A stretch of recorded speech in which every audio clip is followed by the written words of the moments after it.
Well, welcome back to the part 2 of extending ASP.NET MVC using the Spark View Engine.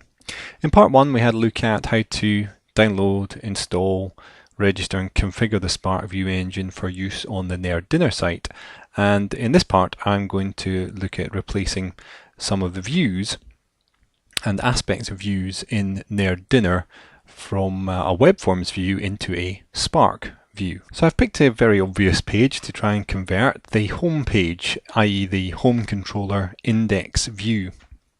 I'm going to try and take that from being a web forms rendered view to a Spark rendered view. Now there are a couple of slight complexities here, one of which is it's based on a master page, so we need to do the equivalent in Spark to master pages in web forms. And also there is a partial view up here rendering this login status. So we need to do the equivalent of a partial view in web forms in Spark as well. So let's take a look at how we do those things. Now here I am in our shared views folder, and this is where the site master and the login status partial view live for our web forms view engine. For our Spark view engine, the equivalent files live in the same place, so application.spark is the equivalent of our master page, and underscore login status.spark is the equivalent of the partial view.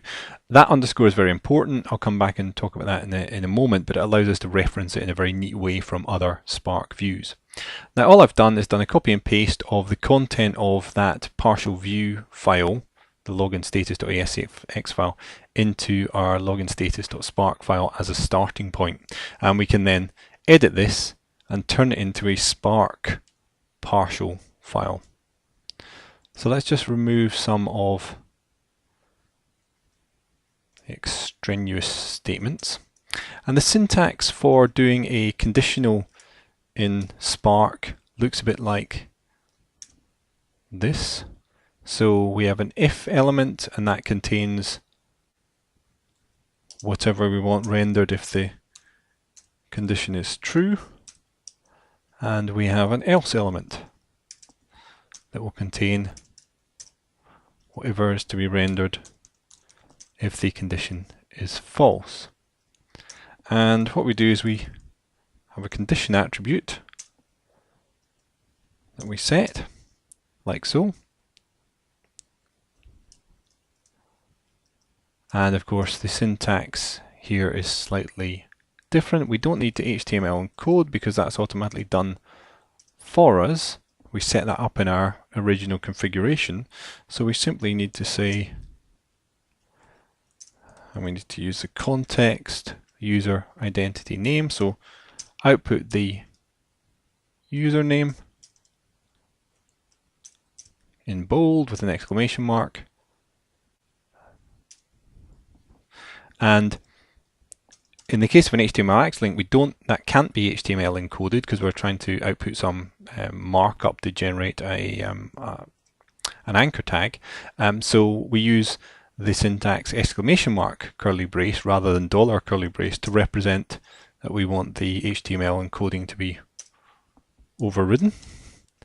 And we'll just modify markup there as well. So we end up with something that looks a bit like this. We've got an if condition and an else condition, and this will be rendered if the condition is true, and this will be rendered if the condition is false. Now let's move on to our master layout. There are a number of different ways of doing this. I've picked the most general purpose way, which is to include a file called application.spark in our shared views folder, and that master layout then gets used with every Spark view in the application. Again, all I've done is copy in the markup from the site master, and I can go ahead and start making the necessary changes. So we'll get rid of the master directive. In the title, I want to render a variable called title, and we need to set up that variable, and in fact it needs to be a global variable, and we can create a global variable in Spark using a global element. We can set the type to be a string, and I can set the default value, notice there's a single quote and a double quote surrounding that, to be title. The reason it's a global variable is it can then be modified by our views such that the title of the page gets modified by the view that's being rendered. So that looks good. We've modified our title. The next thing we need to change is our partial view here. We don't have the concept of rendering a partial view in the same way in Spark. Instead, what I can do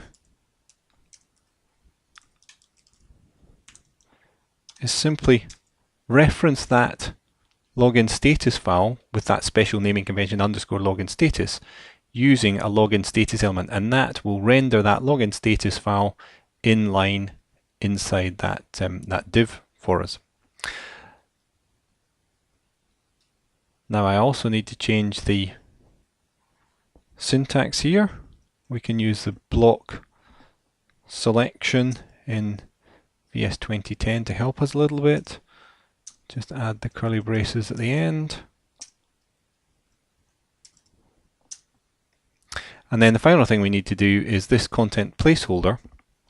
There's no concept of a content placeholder as such in Spark, but there is a very similar concept whereby we can say use a piece of content, and that content is called main content, and that content will come from our view. So the view will be rendered, we'll name the content in the view main content, and then when this application Spark master layout is rendered, it knows to inject that piece of main content at this location.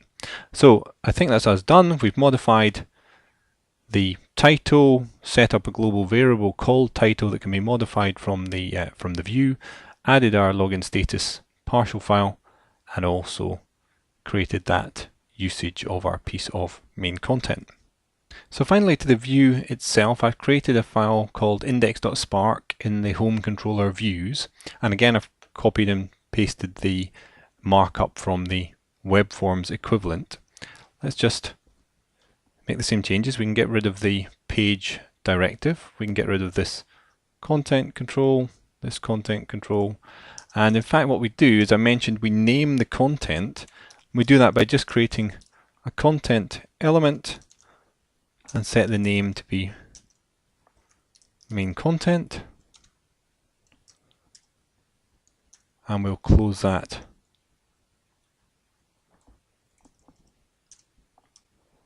at the end. The other thing we want to do is to set that title global variable, and in our case that's going to be set to find a dinner, and we'll just add Spark afterwards so we know it is being rendered by the Spark view engine. And actually I've failed to include the single quotes there on the string. We've got our script includes, that's fine. Here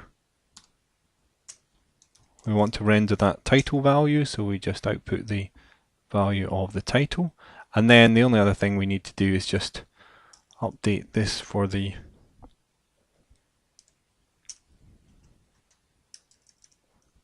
Spark syntax, which uses the curly braces. And that should be all we need to do. So we've modified our partial view, we've modified the master layout, and we've now modified the index for the home controller. What I want to do is make sure the ASPX file isn't rendered. So let's just modify the extension of that to old so that it won't be found. And we should now, if we run the page, hopefully get that Spark view engine page rendered for us. And we can see that is the Spark page, because you can see that little extra bit in the title there, and it looks identical to the original web forms page. And what we've done in this video is to convert one web forms view in the Nerd Dinner project to a Spark view, but sort of laid the foundations for all the other views by also converting the site master into a master layout, and also the login status partial view into a partial file in Spark parlance. Again, there's a whole host of links here that you can go to for further information.